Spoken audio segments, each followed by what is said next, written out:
Hello and welcome to All Things Career Services with TNT. I'm Dr. Tracy Spots. And I'm Tatiana Goss. And we are so excited to have you all with us today. We have my new friend, Elaine from NetGain. She is the Director of Human Resources, and she is going to be on today to talk to us a little bit about soft skills and interviewing.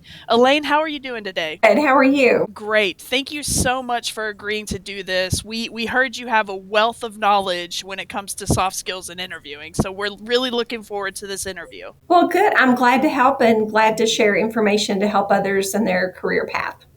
Awesome. Well, I'm going to let Tatiana start us off with the questions, and then I'll be back on in a few minutes. Okay, so the first question is, what exactly are soft skills and why are they important in today's workplace?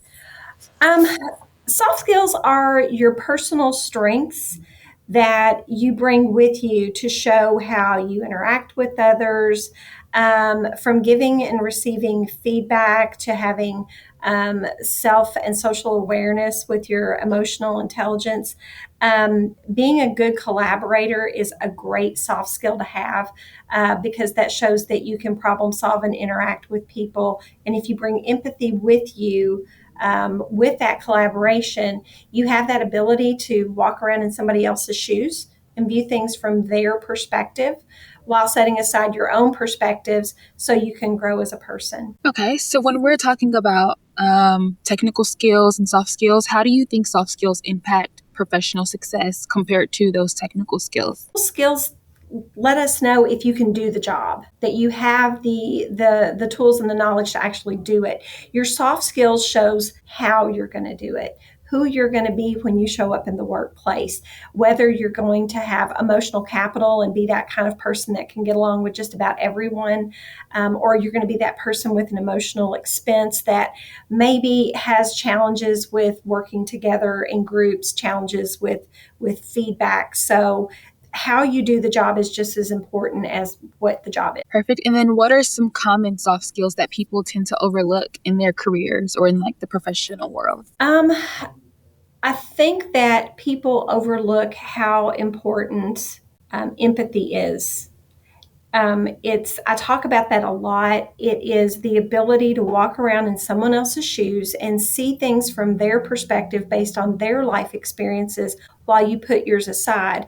And it's easy to say and it's hard to do, and it takes a lot of practice. But when you can do that and set judgment aside, your collaboration is going to be better. Your emotional regulation when you're working in groups is going to be better. If you can just remember to lead with empathy, the other soft skills will follow. I absolutely agree. So how can someone improve their emotional intelligence and why is that crucial for success in the workplace? Emotional intelligence is important because it's about how you are aware of yourself and how you regulate it. And you have to understand that before you can have awareness of social situations and how to manage those. So knowing how you feel, really sitting with your feelings can help to strengthen your emotional intelligence. Going people watching, go around and watch other people. Just kind of sit outside if the weather's nice, or go to Walmart and watch people and just see if you can determine what's going on with them, how they may be feeling, just by watching their body language. Awesome. So now let's switch gears a little bit from talking about general soft skills to kind of narrowing it down a little bit. So when we talk about communication skills, what role does nonverbal communication play in the workplace, and how can someone become more aware of it? Communication is very important. There's lots of different studies out there talking about how much of our communication is nonverbal. Around 80% is a good place to land. Sometimes your body language is so loud that people can't hear the words you're saying. So you need to be mindful, what is your face saying compared to what your words are? What kind of tone do you have? What are you doing with your arms? Do you have open body language where you're receptive to what is going on? Are you distracted? Sometimes that body language gets in the way of people really understanding what you're trying to communicate with your words. Awesome. So kind of talking about empathy again, how do you ensure your communication is inclusive and empathetic? I think we are just in such an instant gratification world where we can't wait to see the next thing, or we can't wait to say what we're saying or what we want to say in a conversation, that we're listening to respond instead of listening to comprehend what the other person is saying. And people should become more comfortable in pauses in communication. A pause is not a bad thing, to sit in silence for a little while and be curious. Be curious about the people around you. Learn about them. Be curious with your communication. Ask people questions about themselves. Learn about them so you can share who you are and you can have that more inclusive environment. People have to feel like they're included before they can feel like they belong somewhere. And that's really where we want people to land in the workplace, is that feeling of belonging. I love that. I love that. The feeling of belonging is so important. So Mhm. now let's talk about teamwork and collaboration. What do you think are the most important aspects of building a strong collaborative team? I think the most important aspect to build a strong and collaborative team is to know your team. Set expectations early on. When I join a new team, I like to have an expectation exercise where you learn about what everyone's expectations are of the group. You can share what your expectations are, and then you can come up with some ground rules for how the group is going to function. And then from there, I think that psychological safety is key. You have to have good trust bonds where people feel like they can speak up and they're not going to be publicly humiliated if they make a mistake or their idea isn't the best one. Because when people feel that safety, that they can be vulnerable, and it not come back to, cause them to have public humiliation, that's where your innovation happens in a company and in a group. When people feel safe and they have those trust bonds, they know they can open up and throw ideas out, and it's going to be okay if it's not the best one that's offered. Psychological safety. That's important. That's really important. So, how do you approach handling a team conflict while maintaining professional relationships? Conflict really boils down to a mismatch of expectations, and we all have this little script running around in our head, and we forget that other people can't hear that script that we have. So that's where your miscommunications can come into play, and that's where your expectations can be mismatched. So I like to ask people to organize that conflict on paper. Talk about the facts first, then talk about your feelings, because while they're important, we really need to drill down to see what the root cause of the conflict is and what it actually is.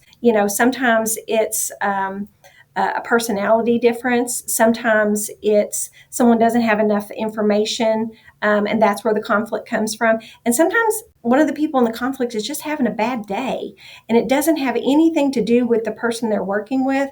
So really organizing your thoughts and taking time to process that out, I think, is the most successful way to handle conflict. Awesome. So now let's talk about adaptability and problem solving. Can you share strategies for handling setbacks or failures in a way that doesn't hinder your motivation? Yes, and I'll go with feedback. You're going to receive a lot of feedback in the workplace, and sometimes that feedback is a little hard to hear. And I think that people forget that you can actually stop and take time and process the feedback before you respond to it. So when you hear that feedback, thank the person that gave it to you, and just let them know that you want to think about it before you talk about it with them, and actually sit with it for a little bit. And after the sting of having that setback, that difficult feedback that happened, look for some truths in it, and then turn around and ask for feedback on how things can be improved in the future. Another way is to remember where you came from. We're all going to have setbacks and things are going to go wrong, but you need to stop and remember all the steps it took to get you to where you are, and how you can take that to build resilience to get past those setbacks and failures. Okay, so we touched a little bit on soft skills in the beginning, but combining that with leadership, what makes a great leader when it comes to soft skills? I'm going to go back to empathy. That's my favorite piece of the workplace and building strong company cultures and strong teams. If you're a good leader, you're leading with empathy. You're looking at things from people's perspectives to try to find solutions. You're also working to build trust. You have to have good trust within your team for progress to happen, for things to go well, for the innovation to occur, and for people to achieve what they need to achieve in the workplace. So if you've got that empathy and you have good trust bonds, you're a curious leader, you want to listen more than you talk sometimes. Sometimes your idea is not the best one, and you have to be okay with that. And self reflecting, asking for feedback. Leaders should ask for feedback from their teammates, their direct reports, just to see how they're doing and get a check in with them. Again, you're going to have to take that information and set your ego aside and learn from it and grow from it. But that can really help. Now, I do agree that empathy is crucial for effective leadership for many reasons, but you said trust. How can you cultivate trust within a team, and why is that vital for success? I think that you have to know your team, and you can start that. When I join a new team, I like to have an all about me sheet that talks about all the people on the team. How do I know if you're going to be frustrated or angry? How can I build trust with you? What could I do that would destroy that trust? What's the best way to support you? How do you like to be communicated with? And once you gather all that information, if someone has trusted you by giving you that information, you have to be a good steward of that information, and you have to respect that. You have to look at how this person has a trust relationship and how you can use that to better develop your teams. It's really easy to break trust. So if you do break trust, you need to own it and you need to address it. You need to apologize and you need to ask that person, how do I rebuild trust with you? Right. So when we're talking about a manager, what are the differences between a manager and a leader from that soft skills perspective? I think that a manager just manages what's going on around them. It's a very reactive type of leadership. You're just waiting for something to happen so you can manage it. Someone that leads is a forward thinking type of person. They usually have that natural born leadership quality about them. And it's not do what I say, it's we're going to do this together. And they bring the team together, and everyone has a little bit of skin in the game. So there's more of a feeling of ownership within the work of that team. And when people feel like they have some ownership and they feel like what they're contributing matters, that also helps to strengthen inclusion and belonging in the workplace. And then how do you lead by example when it comes to emotional intelligence or conflict resolution? I have to own my mistakes. If I'm in a conflict and I'm wrong, I need to own that and I need to do better. If I expect people to speak to each other in a respectful manner, I need to speak with them in a respectful manner. If I want people to have a strong sense of belonging and inclusion, I need to be curious and ask people about themselves. And I need to be open to the experience of responding back, because I can't just ask for things and then not expect people to ask for the same thing right back. You have to have a genuine curiosity and interest in people and want to develop those relationships. All right, so we're kind of coming to a close on our soft skills questions. So I have just a couple more. So when we talk about time management and organization, how do you prioritize tasks without feeling overwhelmed by the demands of the workplace? To use a tool called an Eisenhower matrix to see what's important and what's urgent and what's not important and what's not urgent. I take my to-do list for the day and I look at what are the critical pieces that I've got to do. What is urgent and what is important? What has got to get done today? And then you slowly work down the list and see what can go toward the bottom from a priority perspective. Something else I like to look at is this really my work or is this somebody else's work? And if it's someone else's work, they can have that back, or that can go all the way to the bottom of the list to help me get the important things done. Something to remember is the work is always going to be there, and tomorrow's another day. People need to have balance and not spend so much time on their work that they don't have time to practice self-care.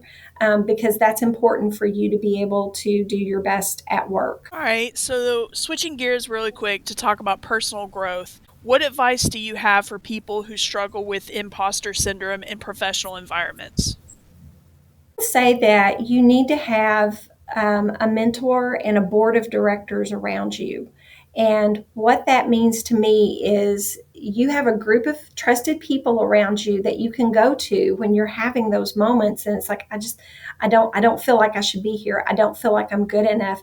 And you can reach out to those people and get feedback from them. Hey, I'm feeling this way about this situation where I feel like I didn't handle it well enough. Have you seen me do this type of thing in the past? Have I handled these situations in a good way or a bad way? And can you give me feedback on that?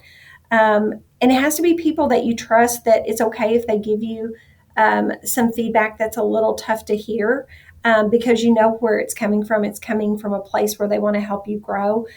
The other thing is, I think people need to keep a folder of all their accomplishments. And when things go well, maybe someone sent you an email and said, thank you for helping me with this or